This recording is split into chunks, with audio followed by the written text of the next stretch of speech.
हो जाए तो हमें कितनी गर्मी लगती है, फिर उसको ठीक कराने में कितनी परेशानियों का सामना करना पड़ता है। यानी जीवन में जितनी चीजें होती हैं उस सब में सुख है, लेकिन सुख से ज्यादा दुख है। लेकिन कहते हैं कि जीवन में अगर सत्संग या संत मिल जाए तो उसमें केवल सुख ही सुख है, हमारा जीवन बदल सकता है। तो वो अवसर आज हम सबको, आप सबको मिल रहा है। मैं संक्षिप्त परिचय देना चाहूंगा। जो एक सुंदर स्वरूप आपके सामने एक युवा संत बैठे हैं। आप राजस्थान में बीकानेर में जन्मे, बीकानेर के श्री डूंगरगढ़ कस्बे के संतोष सागर जी महाराज हैं। आध्यात्मिक जगत में बहुत बड़ा नाम है, आपने सुना होगा। मोटिवेशनल स्पीच के बहुत सारे वीडियो भी आपके यूट्यूब पर आप देख सकते हैं। आपने देश भर में 250-300 कथाएं करी हैं, राम कथा, भागवत कथा, अन्य कथाएं करी हैं। लेकिन आपके मन में एक पीड़ा हुई कि कथाएं मैंने बहुत की, लेकिन मैंने क्या परिवर्तन किया। कथाएं सुनने वाले 50, 60, 70, 80 वर्ष के लोग जो कथाएं सुनकर अपना आत्मा कल्याण कर सकते हैं, लेकिन राष्ट्र में कोई परिवर्तन कौन कर सकता है, राष्ट्र में जागृति कौन कर सकता है, राष्ट्र में क्रांति कौन कर सकता है, वो आप सब हैं, आप युवा हैं। और हमें इस बात का गर्व है कि दुनिया का सबसे अधिक युवाओं वाला देश, युवाओं वाला राष्ट्र हमारा हिंदुस्तान है। तो आपने विचार किया कि कथाएं करने के बाद अगर मैं कुछ नहीं कर पाया तो मुझे युवाओं के लिए कुछ करना चाहिए जो हमारे राष्ट्र का भविष्य है। तो आपने एक संकल्प किया राजस्थान के 33 जिलों की यात्रा का। इन 33 जिलों की यात्रा में आपने 5 लाख युवाओं से, बच्चों से मिलने का संकल्प किया और उनको निःशुल्क हमारा सबसे दिव्य जो ग्रंथ है, जो हमारे प्रधानमंत्री भी कहीं जाते हैं तो उसी को गिफ्ट के रूप में लोगों को देते हैं, वो हमारी गीता, वो निःशुल्क प्रदान करने का एक संकल्प किया ताकि आप सबका जीवन सुंदर बने, दिव्य बने और आप अपने लक्ष्य को प्राप्त कर सकें। तो इस संकल्प के साथ आपने राजस्थान के 33 जिलों की यात्रा की है, जिसमें अभी तक 11 जिले हो चुके हैं। हिंदू नववर्ष के प्रथम दिवस बीकानेर से यात्रा शुरू हुई। बीकानेर, गंगानगर, हनुमानगढ़, चूरू, झुंझुनू, सीकर, अलवर, दौसा, करौली, भरतपुर, इस तरह से होते हुए 12वां पड़ाव है जो इस समय हम भगवान गजानन जी की नगरी रणथंबोर का पावन क्षेत्र श्री सवाई माधोपुर में इस समय हम हैं। और आज यात्रा का तृतीय दिवस है। आपकी कुमावत फार्म हाउस में एक सुंदर श्रीमद् भागवत कथा ज्ञान यज्ञ का कार्यक्रम भी चल रहा है, वहाँ पर नित्य यज्ञ भी हो रहा है। हमारे राजीव जी कुमावत मौजूद हैं, आप प्रमुख यजमान, आपके पिताजी तेज कुमावत जी। तो कहने का मतलब यह है कि ये यात्रा, ये सनातन धर्म यात्रा केवल आप लोगों के लिए है, और अभी तक 40,000 युवाओं से आप मिल चुके हैं और उनको अपने प्रेरणादायी प्रवचनों से उनके जीवन को सुंदर बनाने का प्रयास किया है, और सभी को गीता जी निःशुल्क प्रदान की है। आप सब लोग भाई श्री संतोष सागर जी महाराज को सुनना चाहते हैं।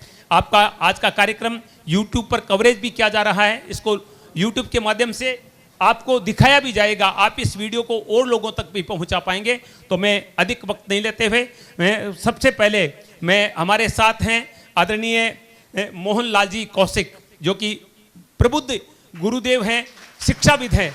तो भाई श्री संतोष सागर जी महाराज हमें संबोधित करें, उससे पहले 2 शब्द कहने के लिए मैं आदरणीय गुरु जी से निवेदन करूंगा कि आप इन युवाओं को, इन बच्चों को संक्षिप्त में अपना उद्बोधन दें। माँ सरस्वती जी को प्रणाम। परम आदरणीय पूजनीय महाराज संतोष जी सागर, बड़े सौभाग्य का विषय है कि आप 33 जिलों में अपनी यात्रा को लेकर के निकले हैं। यात्रा का नाम है सनातन धर्म यात्रा। इनका उद्देश्य जो हमको लगा, समझा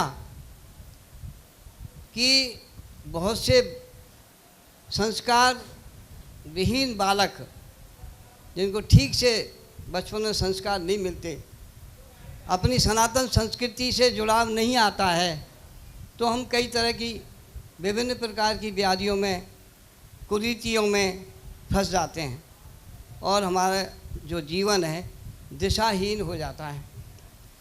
हम बहुत सौभाग्यशाली हैं। मेरा भी आपसे पहली बार परिचय हुआ, और ये जान करके कि आप इस उद्देश्य को लेकर के आप पूरे राजस्थान में सनातन धर्म यात्रा को लेकर के निकले हैं, और युवा पीढ़ी में संस्कार डालने के लिए, संस्कारों से जोड़ने के लिए, भारतीय संस्कृति को के अवगत कराने के लिए निकले हैं। बहुत बड़ा संकल्प आप लेके निकले हैं, और उस कार्यक्रम में राजस्थान सरकार से ये आग्रह महाराज जी का रहेगा कि भगवत गीता के जो उपदेश हैं उनको पाठ्यक्रम में जोड़ा जाए। और ये प्रोग्राम उन्होंने चौधरी साहब ने यहाँ रखा है। आप बहुत सौभाग्यशाली हैं, हम तो सौभाग्यशाली हैं ही, पर आपके विद्यालय में महाराज जी आएँ और वो प्रवचन देंगे, आप बहुत सौभाग्यशाली हैं। मैं आशा करता हूँ कि आप इनके प्रवचनों से कुछ सीखेंगे और अपने जीवन में उनको उतारेंगे, ताकि अपना भविष्य उज्जवल बन सके।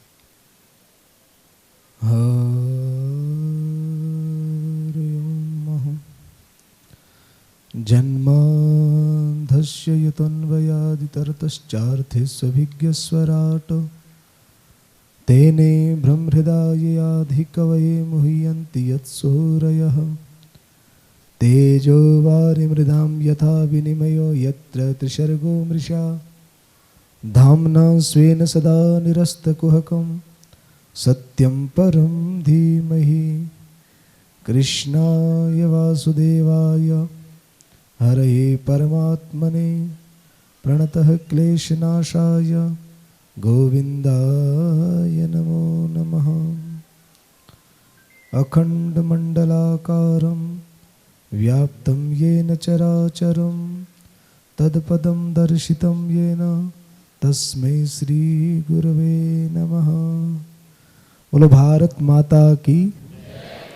न्यू महर्षि विद्यालय सीनियर सेकेंडरी स्कूल डायरेक्टर साहब रामराज जी चौधरी और सभी प्रधानाध्यापक और सभी नन्हे मुन्ने बच्चे, आप सभी के चरणों में मेरा दंडवत प्रणाम। सनातन धर्म यात्रा के अंतर्गत आज आप सभी लोगों का दर्शन करने का पुण्य हमको मिल रहा है। अभी तक राजस्थान के 10 जिलों में समथिंग 40,000 युवाओं से मिलने का मौका मुझे मिला है, जिसमें 10th 12th और ऊपर में IIT LLB MBA और मेडिकल कॉलेज तक के युवाओं को मैंने संबोधन दिया है। और उसी श्रृंखला में आज हम आप सभी लोग मिल रहे हैं। तो आप पहले तो सब एकदम रिलैक्स होकर के बैठे, कई लोग बड़े टेंशन में बैठे हैं, एकदम रिलैक्स हो जाइए। आधे घंटा मैं आप लोगों का सर खाऊंगा और खा के ही जाऊंगा, इसलिए एकदम आराम से बैठें। और भगवान ने जो हमको सबसे सुंदर गिफ्ट दिया है मुस्कुराने का। आदमी चाहे मेकअप कितना भी बढ़िया कर ले, कपड़े कितने भी बढ़िया डाल ले, अगर चेहरे पर मुस्कुराहट नहीं होती है तो वो कैसा लगता है पता है? उल्लू लगता है, उल्लू। इसलिए चेहरे पर क्या होनी चाहिए?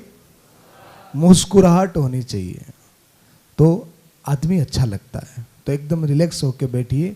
कुछ जीवन उपयोगी बातें, कुछ ऐसी बातें जो हमारे जीवन में कुछ सार्थकता ला सकती है, हमारे जीवन में कुछ अच्छा बन सकता है। हम जिस उद्देश्य से पढ़ाई कर रहे हैं उस उद्देश्य की पूर्ति हो सकती है। राम,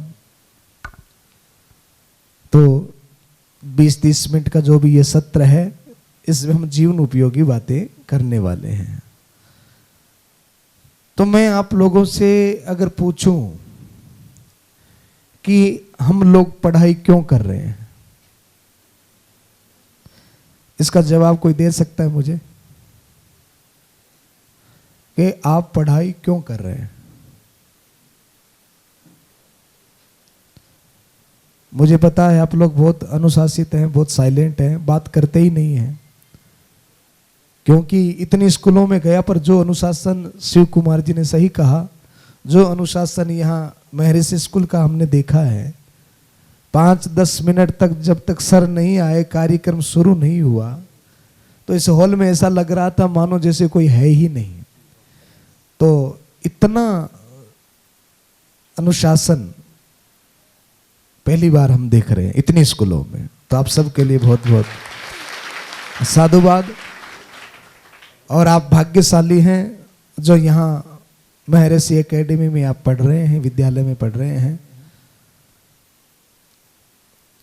हर व्यक्ति, चाहे वो बिजनेस कर रहा है, चाहे वो पढ़ाई कर रहा है, हर एक व्यक्ति के पीछे उसका उद्देश्य होता है सुखी होने का, आनंदित होने का, कि मैं पढ़ लूंगा तो पढ़ करके कुछ बन जाऊंगा तो मैं सुखी हो जाऊंगा, आनंदित हो जाऊंगा। कोई अगर बिजनेस करता है तो वो भी सोचता है कि मैं धन कमा कर, पैसा कमा करके सुखी हो जाऊंगा, आनंदित हो जाऊंगा। यानी कि जीवन के हर एक कार्य के पीछे का उद्देश्य है हमारा सुख, हमारा आनंद, हमारी खुशी। और आज के समय में, वर्तमान समय में भारत 1 नंबर देश बन रहा है सुसाइड के मामले में, आत्महत्या के मामले में, डिप्रेशन के मामले में, चिंता के मामले में। तो इतना सब कुछ करने के बाद में भी हम चिंता में हैं, डिप्रेशन में हैं, हम उलझन में हैं। आपको पता है आजादी के बाद, मेरी आजादी के बाद में मैं दूसरी पीढ़ी में हूं समथिंग। आप जो कोई छोटे बच्चे हैं वो आजादी के बाद तीसरी पीढ़ी में हैं। यानी कि हमारे दादा परदादा जो भी रहे वो आजाद भारत में नहीं रहे, स्वतंत्र भारत में नहीं रहे। हम इतने भाग्यशाली लोग हैं कि हमारा जन्म भारत में हुआ और वो भी आजाद भारत में हुआ। तो पॉलिटिकल कानूनी आजादी तो हमको मिल गई, पर मानसिक आजादी, विचारों की स्वतंत्रता कहने को तो है पर फिर भी नहीं है। तो हम जो पढ़ाई कर रहे हैं, जो शिक्षा हम ले रहे हैं, क्या वो शिक्षा हमारा बंधन है या वो शिक्षा हमें स्वतंत्र परतंत्र कर रही है? स्वतंत्रता का मतलब ये नहीं होता है कि आप अपने मनमाने तरीके से जियो, जो मन में आए वो करो। हमारे यहाँ पर दो शब्द हैं, नीति और एक अनीति। समझते हो? नीति और अनीति। नीति का मतलब होता है कि हम वही काम करें जो समाज उपयोगी हो, हमारे लिए उपयोगी हो, हमारे परिवार के लिए उपयोगी हो, हमारे राष्ट्र के लिए उपयोगी हो। अभी गवर्नमेंट ने एक योजना लागू की थी, अग्निवीर योजना। आपने देखा कि भारत में कितने युवाओं ने उपद्रव किया, कितना नुकसान भारत का किया, कितनी ट्रेनें जला दी गई, कितनी पटरियों को उखाड़ दिया गया, नाना प्रकार के उपद्रव वहां पर हुए। यानी कि अभी तक उनके पास में विचार नहीं है, अभी तक उनके पास में बोध नहीं है, अभी तक उन युवाओं के पास में ज्ञान नहीं है। किताबी शिक्षा तो बहुत है उनके पास, जनरल नॉलेज तो बहुत है, पर ज्ञान नहीं है, बोध नहीं है, शिक्षा नहीं है। युवा का मतलब होता है, अगर मैं आपसे पूछूं युवा किसे कहते हैं? आप युवा हो कि बच्चे हो? हैं? युवा कौन कौन है? हाथ ऊपर करें। युवा कौन है? हाथ ऊपर करें। अच्छा, बच्चा कौन है? हाथ ऊपर करें। बच्चे का मतलब होता है, अगर आप कहें कि बच्चा, हाँ, अगर आपके अंदर में अभी तक बोध नहीं है, ज्ञान नहीं है, तो निश्चित आप अभी बच्चे हैं। बच्चे की डेफिनेशन, बच्चा किसे कहते हैं? बोले बच्चा उसे कहते हैं जिसको बचा बचा के रखा जाए। बच्चा किसे कहते हैं? बचा बचा के। ज्यादा सोचने की बात नहीं है। बोले बच्चा किसे कहते हैं? बोले बच्चे को ही बच्चा कहते हैं। बच्चा किसे कहते हैं? तो आप तो बहुत सोच में पड़ गए कि बच्चा किसे कहते हैं, पता नहीं क्या क्या सोचने लग गए। बच्चा उसे कहते हैं जिसको बचा बचा के रखा जाए। कभी मम्मी कहती है बेटा ये ना करो, कभी पापा कहते हैं बेटा ये नहीं करो, कभी गुरुजी कहते हैं ये ना करो, ये सही है ये गलत है। जिसको हर समय बचा बचा के रखा जाए उसको बच्चा कहते हैं। युवा मीन्स क्या होता है? युवा कहते हैं एक दिव्य ऊर्जा को, जो इस समाज में, इस राष्ट्र में कुछ क्रांति कर सके अपनी ऊर्जा से, अपनी वाइब्रेशन से, जिसके अंदर में कुछ करने की, कुछ सोचने की, कुछ नव निर्माण करने की शक्ति, सामर्थ्य हो, उसको क्या कहते हैं? युवा। जो कुछ नया कर सके, कुछ नया निर्माण कर सके, कुछ नया उत्पादन कर सके, समाज को कोई नई दिशा, कोई नई दृष्टि दे सके, एक ऊर्जा के तहत, उसको कहते हैं युवा। तो आप सभी 12th के और 10th के स्टूडेंट हैं लगभग, है ना? तो आप अभी युवा पथ पर हो, और अब हमारा कर्तव्य क्या है? अब हमें करना क्या है? आपको पता है सनातन धर्म में जीवन को 4 भाग में बांटा गया है। कितने भाग में? इन बातों को आप समझना, ये फिलोसफी है, आपके जीवन में इतनी सुंदर तरीके से प्रभावित होगी अगर आपने इन बातों को सुना, समझा और उनको एक्सेप्ट किया, धारण किया, तो ये आपके जीवन में बहुत दिव्यता, बहुत सुंदरता ला देगी कि आप खुद आश्चर्य करोगे।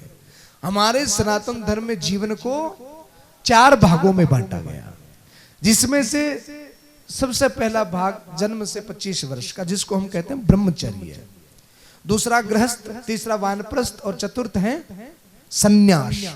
ये 4 है। तो अभी हम 3 को छोड़े, केवल पहले पड़ाव की बात करते हैं जिसमें आप हैं। तो अभी आपका जन्म से लेकर 25 वर्ष तक ये जो समय है, इसको ब्रह्मचर्य कहते हैं। यानी ब्रह्मचर्य का मतलब है कुछ प्राप्त करना। यह वो समय है जिसमें आप ज्ञान प्राप्त कर सकते हो, यह वो समय है जिसमें आप तेज बल प्राप्त कर सकते हो। व्यायाम करके बल प्राप्त करो, पढ़ाई करके ज्ञान प्राप्त करो, समाज की, राष्ट्र की सही दिशा में काम करके आप एक पहचान बनाओ। ये जो 25 वर्ष का जो समय है वो आपके लिए बड़ा ही अनमोल है, गोल्डन पीरियड, अपने ब्राइट फ्यूचर के लिए ये सबसे महत्वपूर्ण समय है। अगर इस समय को कोई बच्चा, युवा अगर महत्व नहीं देता है, अगर इस 25 वर्षों की कदर करना आपने नहीं सीखा है और इसका महत्व अगर आपको समझ में नहीं आ रहा है, तो मैं आपको गारंटी से लिख कर दे सकता हूं, जिस व्यक्ति ने इन 25 वर्षों की इज्जत नहीं की, आगे के 75 वर्ष उसके दुखी होते हैं, उसका नाश करने वाले होते हैं, जो इन 25 वर्षों की अहमियत को नहीं समझता है। पेड़ जब बड़ा हो जाता है ना, तब उसकी देखभाल करने की और पानी देने की आवश्यकता नहीं होती है, पर जब वो पौधा होता है, जब वो पेड़ बनने की राह में होता है, तब उसको देखभाल की जरूरत होती है कि नहीं होती? तब उसको सुरक्षा की जरूरत होती है। तो अभी आप लोगों को अपने बुद्धि के ऊपर इतने ताले लगा करके रखने हैं कि आपकी मर्जी के बगैर कोई भी एक भी वायरस घुस न पाए।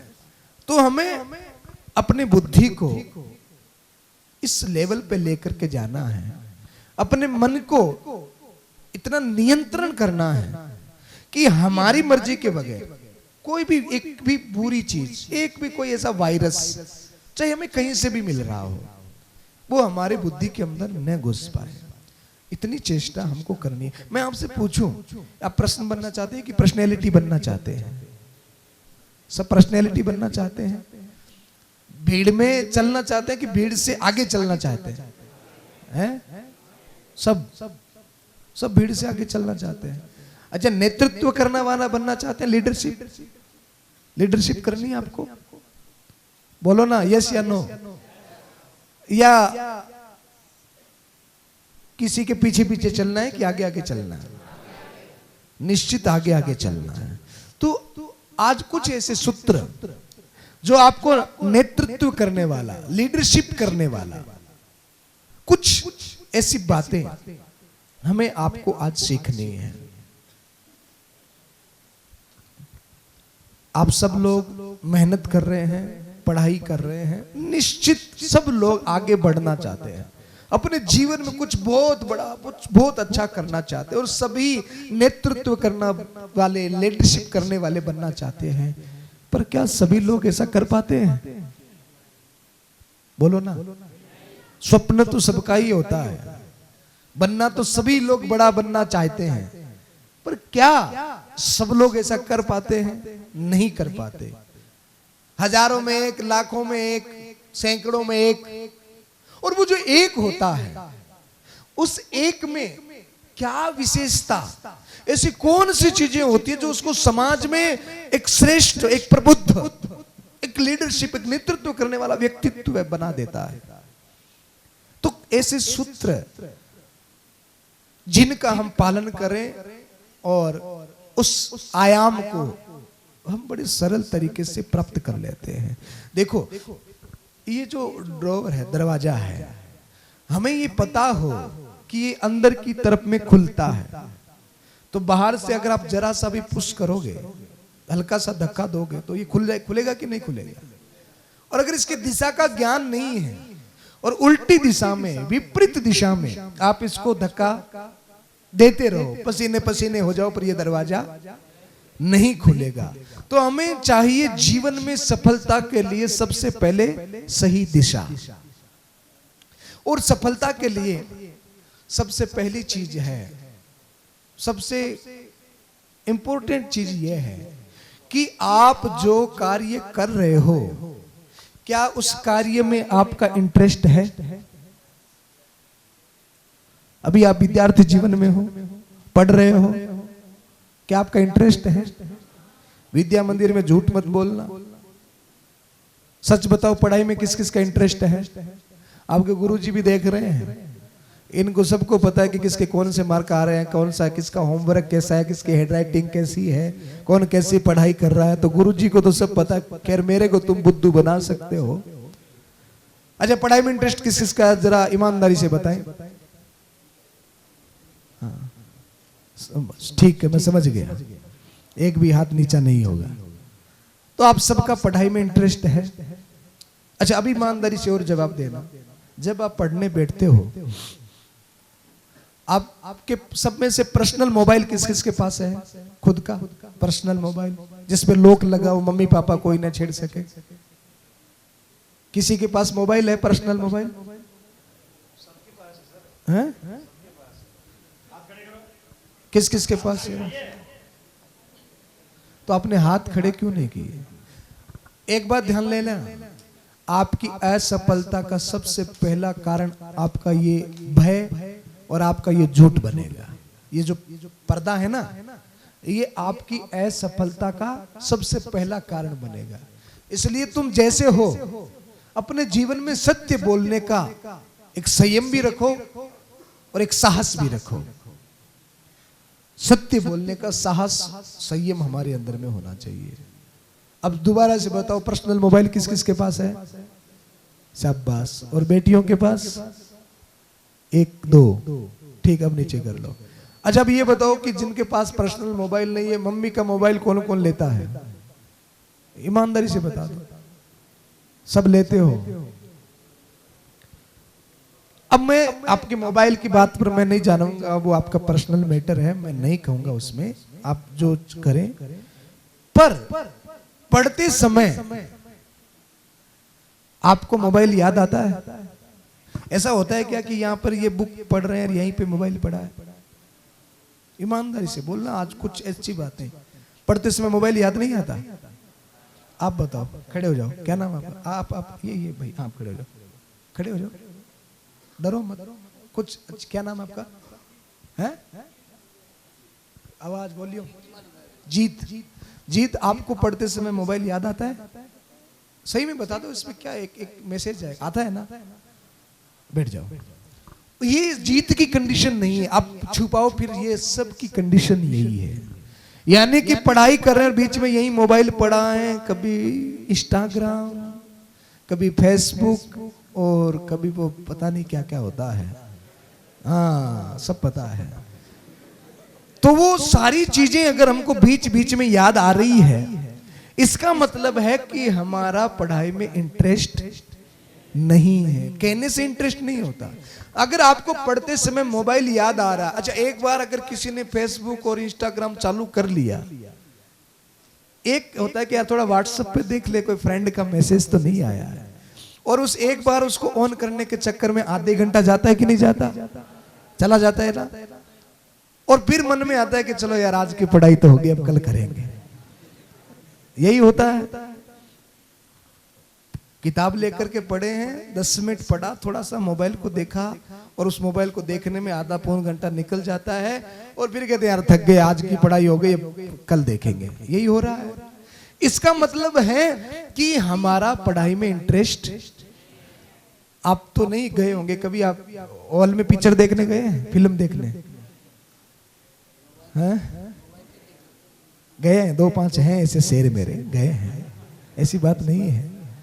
तो आपने देखा होगा पिक्चर हॉल में जब कोई फिल्म देखने जाता, बड़े पर्दे पर फिल्म चल रही होती है, और उस समय कोई अगर उस पर्दे के बीच में आ जाए, कई बार आपने टेलीविजनों में भी देखा होगा, बड़ी स्क्रीन पे फिल्म चल रही हो, बहुत इंटरेस्टिंग कोई ऐसा सीन आ रहा हो, और उस बीच में कोई आकर के खड़ा हो जाए, देखने वाले की आंखों के सामने आकर कोई खड़ा हो जाए, तो उस समय क्या होगा?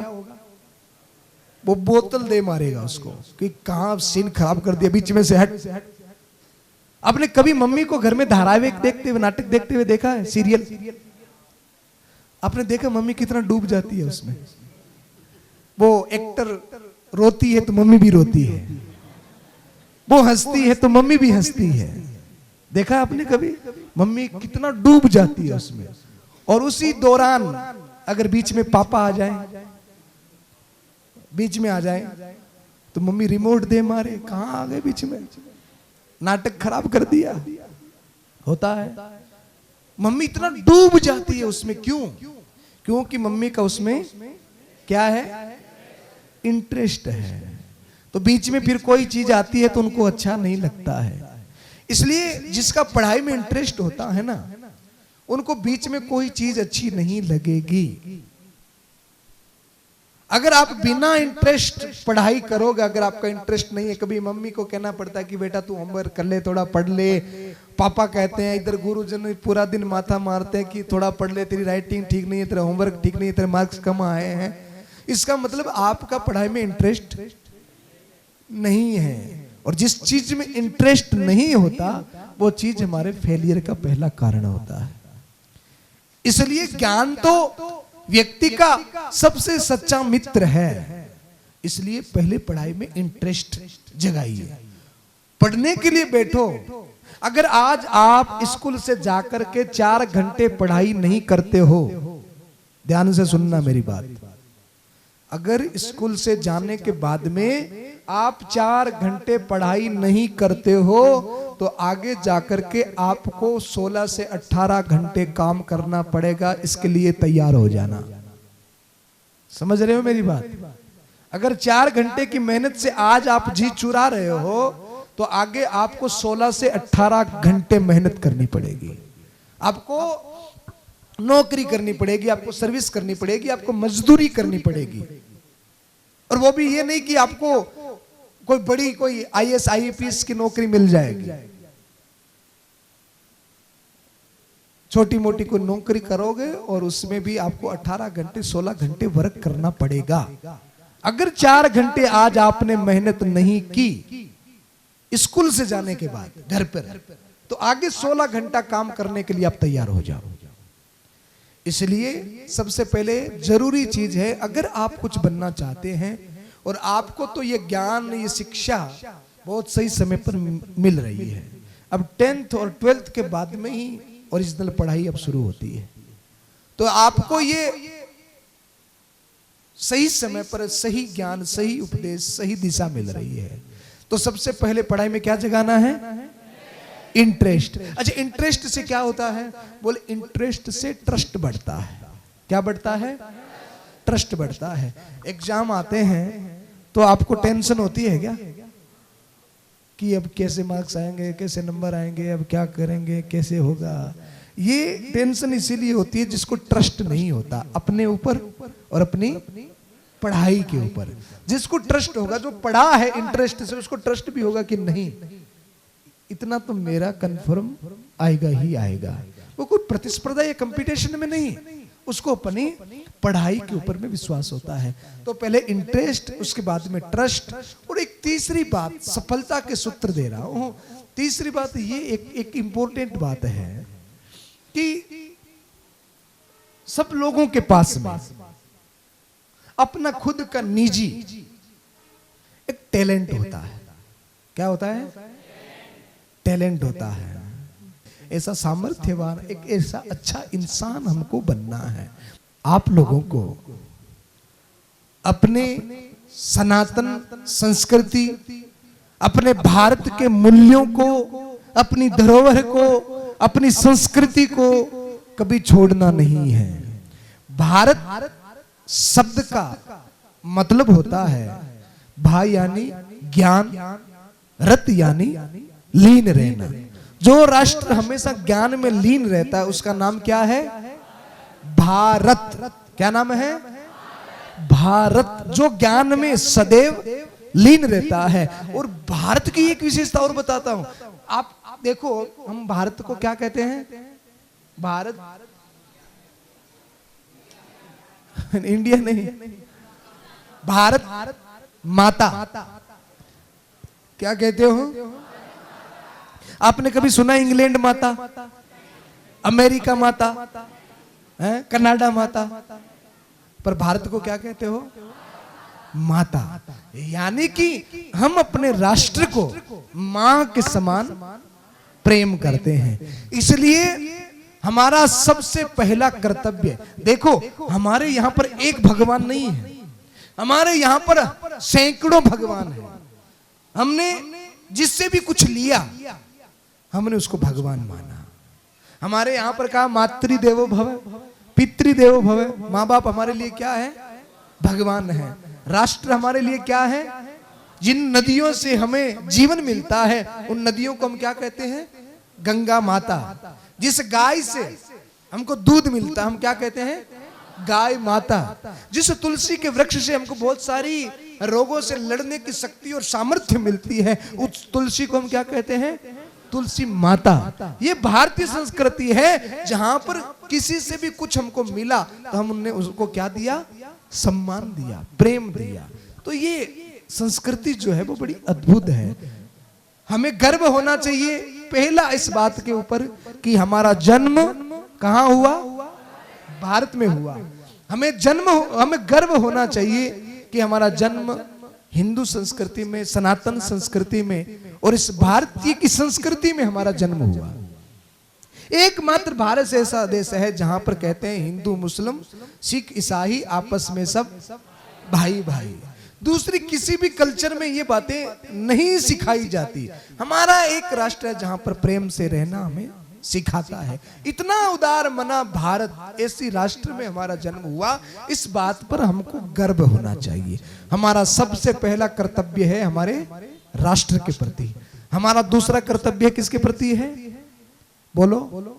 माता पिता के प्रति। आप कितने में बड़े बन जाएं, कितना भी ज्ञान प्राप्त कर लें, पर कभी अपने माँ बाप के सामने नजर उठा करके मत देखना। कभी उनके सामने जबान मत लड़ाना। उनके सामने आपका सर हमेशा झुका हुआ ही होना चाहिए। और तीसरा कर्तव्य है आपका आपके गुरुजनों के प्रति, जिनसे आपने शिक्षा ग्रहण की है। आप कितने भी बड़े लेवल पर पहुंच जाएं, पर हमेशा अपने गुरुजनों के प्रति आपका मस्तक झुका होना चाहिए। इतने कर्तव्य निष्ठ आप होने चाहिए। और जीवन की सफलता का पहला सूत्र इंटरेस्ट, दूसरा सूत्र ट्रस्ट, तीसरा सूत्र टैलेंट। अब एक लास्ट और अंतिम बात मैं आपको कह करके मेरी बात को पूरा करूंगा। अब मेरा एक प्रश्न है जिसका जवाब आप लोगों को देना पड़ेगा जैसा आए। प्रश्न यह है कि आप सब लोग बराबर कोशिश कर रहे हो पढ़ाई में। टीचर भी बराबर बोर्ड में सबको समान रूप से पढ़ाते हैं, कोई भेदभाव नहीं करते। अब ये बताओ कि इस जिंदगी की इस भाग दौड़ में हार कौन जाता है? कई सफल होते हैं, कई फेलियर होते हैं। तो मेरा प्रश्न है कि हारता कौन है? दौड़ में इतनी कोशिश करते सफलता के लिए, फिर भी हार कौन जाता है?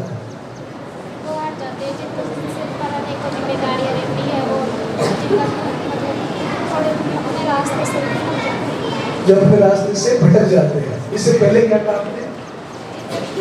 जिनके ऊपर अन्य को जिम्मेदारियां रहती है वो हार जाता है। चलो आपका क्या नाम है? बहुत सुंदर जवाब। बैठो। और कौन? और कौन? हार कौन जाता है? इसका जवाब कौन देगा? जैसे इसको पहली बात तो जिसको इंटरेस्ट ना हो जी किसी चीज में, जैसे पढ़ाई ले लो, आप कुछ भी ले लो, जिसको इंटरेस्ट ना हो तो वो हारेगा जी। तो दूसरी बार अभी छोटी बहन या बड़ी बहन ने ये बताया था कुछ जिम्मेदारियाँ, उनकी कुछ जैसे घर की जिम्मेदारियाँ भी होती है, उनकी वजह से आगे नहीं बढ़ पाते जी। वो भी है जी। एक वो जो पढ़ाई तो कर रहा है लेकिन उसको ध्यान नहीं दे रहा कि शिक्षक क्या पढ़ा रहा है। जी जी, बहुत सुंदर। रोहित के लिए भी काम जवाब सही। अपनी बात बाहर आनी चाहिए ताकि कुछ निकल कर के आए। मुझे भी हो सकता है कि कुछ आप लोगों से कुछ नया सीखने को मिल जाए। तो रोहित ने बहुत सुंदर जवाब दिया। और कोई? हार कौन जाता है? मेरा क्वेश्चन है, जिंदगी में हार कौन जाता है? कोई जवाब देगा? और कोई? जी। जो हार स्वयं खुद हार मान लेता है। मैडम के लिए भी ताली बजाओ। बहुत सुंदर, थैंक यू, बहुत बढ़िया जवाब, बहुत सुंदर जवाब। जो खुद से हार मान लेता है। तो टीचर ही होते हैं साहब, इसलिए वो गुरु हैं। तो मैडम का बहुत सही जवाब है। चलो अब इस विषय पर अपन बात करते हैं। आज से 5000 वर्ष पूर्व की एक घटना, श्री कृष्ण और अर्जुन, कुरुक्षेत्र का वो रण क्षेत्र जिसमें अर्जुन अपने गांडीव को फेंक देता है, हार जाता है, मनोबल टूट जाता है, डर जाता है। और उस समय श्री कृष्ण अपने मित्र को एक बात कहते हैं, एक ज्ञान देते हैं, एक उपदेश देते हैं अपने बेस्ट फ्रेंड को, और उस उपदेश का नाम है गीता। क्या नाम है? गीता। ये गीता कोई ग्रंथ या गीता कोई किताब या कोई धर्म से रिलेटेड चीज नहीं है कि किसी पर्टिकुलर कोई धर्म की चीज हो। गीता वो चीज है जिसमें दो मित्र हैं, एक मित्र हार गया तो दूसरे मित्र ने आकर के उसको हिम्मत दी, सांत्वना दी कि हाँ तू ऐसा कर तो तू जीत जाएगा। ये गीता है। और वो कृष्ण केवल अर्जुन के मित्र नहीं है, हमारे भी मित्र हैं, है कि नहीं है? जितने भी संसार के महापुरुष हुए हैं वो हमेशा कुछ न कुछ हमको सिखाते रहे हैं। कृष्ण परमात्मा है, भगवान है, और उन्होंने जो ज्ञान दिया उससे सर्वोपरि ज्ञान संसार में दूसरा कोई नहीं है। तो गीता में श्री कृष्ण ने अर्जुन से कहा कि हार कौन जाता है, इसका जवाब श्री कृष्ण दे रहे हैं। तो गीता में एक श्लोक आता है, आप इसको लिखिएगा, याद करिएगा, पढ़िएगा। श्लोक ये है, कृष्ण कह रहे हैं अर्जुन से हारता कौन है? बोले संशय आत्मा विनश्यति। बोलो तो, संशय आत्मा विनश्यति। पुनः दोहराओ, संशय आत्मा विनश्यति। संशय मीन्स क्या है? संशय इंग्लिश में बता दो। संशय मीन्स डाउट। जिसको अपने कार्य को लेकर के संदेह होता है, डाउट होता है, संशय होता है, वह आदमी जिंदगी में हार जाता है। जैसे मैम ने कहा कि जो अपने आप से ही हार मान लेता कि मैं कर पाऊंगा कि नहीं कर पाऊंगा, यार ये तो मुझसे नहीं हो, ये तो मैं नहीं कर पाऊंगा, यही हार का सबसे पहला कारण है। और दूसरे चैप्टर में श्री कृष्ण कहते हैं संशय आत्मा विनश्यति, और एक श्लोक में श्री कृष्ण का श्रद्धावान लभते ज्ञानम। क्या कहा? श्रद्धावान लभते ज्ञानम। श्रद्धा का मतलब पुनः वही आ जाता है जहां से अपनी बात शुरू हुई थी, इंटरेस्ट। श्रद्धावान लभते ज्ञान, जिसको अपने कार्य को लेकर के श्रद्धा होती है और डाउट लेस होता, कोई डाउट नहीं होता, उसको ये कॉन्फिडेंस हो, आत्मविश्वास हो कि मैं ही कर सकता हूं, मैं ये निश्चित कर सकता हूं, वो आदमी संसार में लीडरशिप करने वाला महान व्यक्तित्व का निर्माण करता है।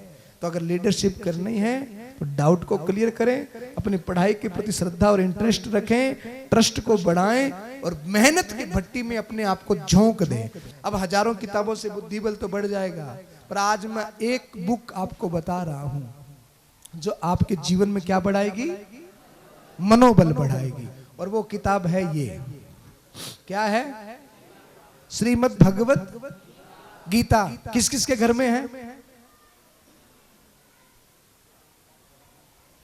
और गीता किस किस ने पढ़ी है? थोड़ा बहुत किसी को गीता के विषय में मालूम है? हैं? आप अखिलेश क्या जानते हैं आप गीता के बारे में? रामायण पढ़ी है, गीता नहीं पढ़ी? तो रामायण के विषय में कुछ क्या पढ़ा? सर वो रामायण में आता है भाई बुढ़ी, जो रामायण में आता है भाई बुढ़ा सर। थोड़ा सा अखिलेश घबरा रहा है, बाकी इसने रामायण को थोड़ा बहुत जाना। बहुत सुंदर, बैठ जाओ, बहुत बढ़िया, ताली बजाओ। अच्छा कोई बात नहीं, नहीं पढ़ी। आपको पता है गीता किसने कही? जोर से बोले एक साथ में। किसको कही? अर्जुन को कही। और ये दुनिया का वो संवाद है, वो चर्चा है जो आपको जितने भी आप मोटिवेशनल स्पीकर सुनते हो वो सारे इसी गीता में से बोलते हैं। दुनिया की जितनी टॉप पर्सनैलिटीज हैं उनके जीवन में एक विशेषता रही है कि उन्होंने किसको पढ़ा है? भगवत गीता को। और दुनिया की टॉप 128 यूनिवर्सिटियों में हर एक भाषा में कोई ग्रंथ अगर पढ़ाया जाता है तो वो है भगवत गीता। इस ग्रंथ में, इस किताब में वो ताकत है, वो शक्ति है जो आपको एक दिव्यता, एक अनुशासन, एक मैनेजमेंट सिखाती है। ये कोई धर्म से रिलेटेड किताब नहीं है, कोई धर्म की बात ही नहीं इसमें। ये तो मानव धर्म की बात करती है कि आप एक अच्छे इंसान, एक सफल इंसान और एक सक्षम इंसान कैसे बन सकते हैं। तो आपको अगर अपने जीरो के आगे एक लगाना है तो आपको अपने किताबों में, आपकी ज्ञान में, आपकी शिक्षा में एक किताब को और शामिल करना पड़ेगा। क्या नाम है उसका? भगवत गीता। अपनी पढ़ाई पूरी करके जब भी आपके पास में खाली समय हो, ट्रेन में, बस में, नहाए, बिना नहाए, आंगन में, छत पर, जब भी मौका मिले आपको क्या पढ़ना है? भगवत गीता। और एक बात और बता दूं, इसको पढ़ना या समझना कोई छोटी बात नहीं है। यह आपके लिए सबसे बड़ा चैलेंज है। एक का पत्ता खोल के पढ़ोगे ना पहला पेज, तो खोपड़ी घूमने लगेगी। आप कहोगे यार क्या है, को समझ में नहीं आ रही है।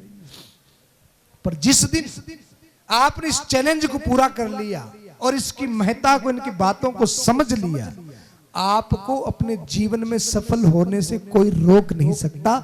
इतनी शक्ति, इतना सामर्थ्य इसकी बातों में है, इस गीता में है। तो आप इसको पढ़िए। ये नानी दादी पढ़ने के लिए नहीं है, ये आप लोगों के पढ़ने के लिए है।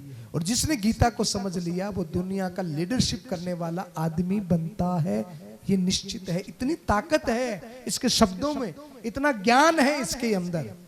तो आप पढ़ेंगे इसको पक्का? प्रॉमिस? अच्छा, मैं आज आपको ये गिफ्ट देकर जाऊं तो आप लेंगे? लेंगे ये किताब? और फिर क्या करेंगे? पक्का? या घर जाकर कहेंगे लो दादी जी आपके लिए लाया हूं? हैं? नहीं करोगे ऐसा? कौन कौन पढ़ेगा? हाथ ऊपर करो। अरे वाह, सब पढ़ेंगे। और निश्चित अगर पढ़ेंगे तो आप सफल भी होंगे, आपको बहुत कुछ मिलेगा। पढ़ना ही केवल याद करना ऐसा नहीं है, इसको समझना। समझ में नहीं आए तो मम्मी से पूछना, पापा से पूछना, गुरुजनों से पूछना कि इसमें क्या लिखा हुआ है। स्कूल का काम, स्कूल का होमवर्क, स्कूल की पढ़ाई करके जो समय आप मोबाइल को और अन्य कामों को देते हैं, वो समय किसको देना है? भगवत गीता को देना है। अगर आप सफल होना चाहते हो, अगर आपका मन बोर हो जाए कि यार नहीं पढ़ना है, महाराज ने कह दिया छोड़ो, तो समझ देना कि बस हो गया पढ़ा। इतनी तक अपनी दौड़ है। ये बहुत बड़ा चैलेंज है। तो आपको मैं आज गिफ्ट दे करके जाऊंगा और 2 महीने के बाद में मैं फिर आऊंगा। सर आ सकता हूं? हाँ, 2 महीने के बाद में फिर आऊंगा और उस समय हम किसके ऊपर चर्चा करेंगे? भगवत गीता के। इसके ही क्वेश्चन करेंगे, ये सारी बातें नहीं करेंगे और इसके ऊपर बात करेंगे। देखते हैं फिर 2 महीनों आप कितना ज्ञान अर्जित करते हो और आपके अंदर में कितना डेवलप होता है और आप अपने अंदर में कितनी सुंदरता, दिव्यता ले आते हो। और इसको पढ़ोगे तो निश्चित दिव्यता आपके अंदर में आएगी। आप अपनी हैंड बैग में सदा क्या रखेंगे? घर पे मत रखना, अपनी बैग में रखना है इसको। जब भी समय मिले, जब भी आप अकेले हो, आनंदित हो, प्रसन्न हो, तो आप इसको खोल करके पढ़ें। पढ़ने का मतलब है आप इसको समझें और आपके बैग में रहेंगी तो आपका पढ़ने का मन भी करेगा। बोर मत हो जाना, थक मत जाना। खोलोगे तो थक जाओगे, बोर हो जाओगे। ऐसे ऐसे उच्च कोटि का श्री कृष्ण का क्या, हाँ समझ में न आए तो YouTube का साधन है, उसमें सारी गीता की बहुत सारी चीजें मिलेगी। या अपने गुरुजी से, टीचर से आप पूछना। तो आप पढ़ेंगे गीता? तो एक बार हाथ ऊपर करके पुनः बताए कौन कौन पढ़ेगा? अरे वाह, तो जोरदार जयकारा लगाए भारत माता की। तो सबको गीता भेंट की जाए भाई, सबको पढ़ना हो। और तो मैं अपनी वाणी को विश्राम देता हूं। 2 महीने के बाद में फिर भगवान ने चाहा तो हम जरूर मिलेंगे। अच्छा, लास्ट कार्यक्रम हमारा जयपुर में है, जिसमें समथिंग 5 लाख बच्चों को हम इकट्ठा कर रहे हैं। आप आएंगे उसमें? सर को मैं बोल दूंगा, सर आपको लेकर आएंगे। आप जयपुर आएंगे? हाँ, 27 फरवरी से 5 मार्च सर को बोलूंगा, तो आप सबको जरूर सर लेकर के आएंगे। और वहां पर भी जो गीता को सबसे बढ़िया जो याद करेगा, बताएगा गीता के बारे में, तो जयपुर को उसको बढ़िया इनाम 5 लाख बच्चों के बीच में। तो आप इसको पढ़िए, आपके जीवन के लिए सबसे उपयोगी ग्रंथ है, आपके जीवन का सबसे उपयोगी ज्ञान है। बोलो सच्चिदानंद भगवान की। तो एक बार सभी लोगों का पुनः पुनः धन्यवाद। जय श्री राम, जय श्री राम। आदरणीय राजा चौधरी जी से निवेदन करूंगा, पहले तो भाई श्री आप इनका सम्मान करें दुपट्टा उठाकर। बहुत ही सुंदर दिव्य कार्यक्रम आज आपने करवाए हैं और हम आपका हृदय से अभिनंदन करते हैं कि इतने सुंदर संस्कार आपने दिए हैं।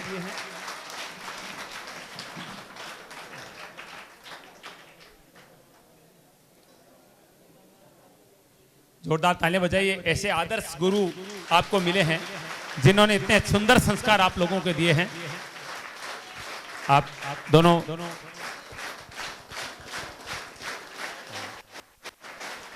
चौधरी दंपति को ये गीता जी और दुपट्टा प्रदान किया गया। मैं आदरणीय चौधरी जी से निवेदन करूंगा आप भी अपनी भावना व्यक्त करें।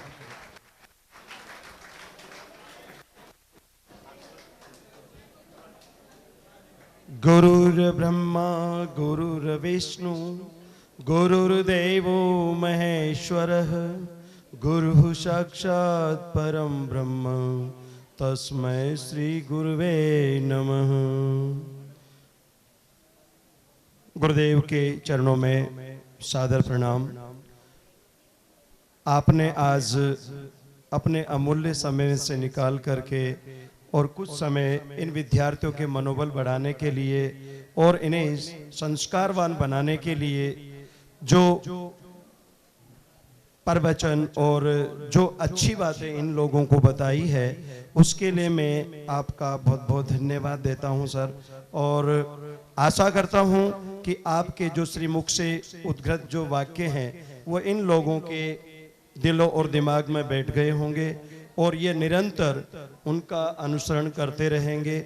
मैं अपेक्षा ही नहीं करता बल्कि पूर्ण विश्वास करता हूं कि आपका आशीर्वाद इन बच्चों के ऊपर बना रहेगा और विद्यालय के ऊपर भी बना रहेगा। और जब कभी भी आप यहाँ पर पधारेंगे इधर के साइड पर तो विद्यालय में जरूर आएं, आपका हमेशा स्वागत रहेगा। धन्यवाद।